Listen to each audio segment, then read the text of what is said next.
letak dia kalau kita nak pergi ni, nak pergi kebun durian ni daripada jalan utama sampai ke dalam tu kan, ke kebun tu, ambil dia sebenarnya kereta tak boleh masuk. Dengan motosikal je. Ya, kebun. Kebun durian. Okey, banyaklah benda yang pelik terjadi sepanjang seminggu je. Kita jaga kebun durian ni seminggu je. Lepas seminggu tu tak Lepas apa seminggu tu bukan. Orang lain pula jaga Orang lah. lain pula. Lepas tu pengalaman pertama masa mula-mula tu jam pukul 2 pagi. Okey. Gerak jalan dari jalan besar masuk ke kebun tu memang tak ada lampu apa. Hanya cahaya lampu motosikal je lah. Kan? Masa tu atuk saya lah. Saya duduk belakang. Ada dua buah lagi, dua buah lagi lah. Jadi 3 buah lah. Masuk ke kebun tu. Di kanan ni hutan. Okey, lalu semakin tu ni apa, lalu macam tanah merah. Berbukit turun nak masuk ke kebun durian tu.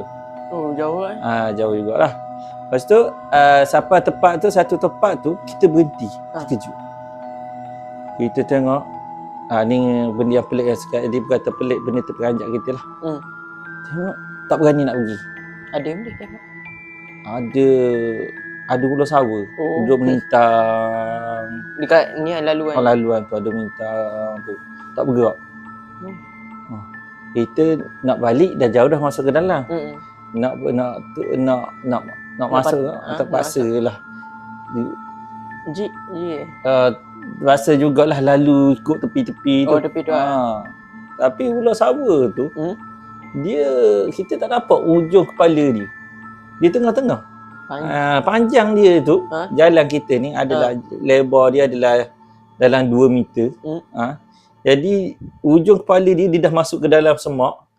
Ekor dia semak. Jadi badan dia tengok. Badan dia tengok. Baru macam sudah makan benda, macam sekedar kekenyangan lah. Lepas tu kita pun tunggu setengah jam. Bayarlah tunggu setengah jam tu. Barulah bergerak sikit masuk ke. Dia masuk dia masuk dalam semak. Dia masuk. Dia lari lah. Itulah pengalaman pukul 2 pagi pergi kebun durian. Ular besar banyak lah. Ular sawa. Ular sawa tu kalau tangkap tu, mahal kot jual.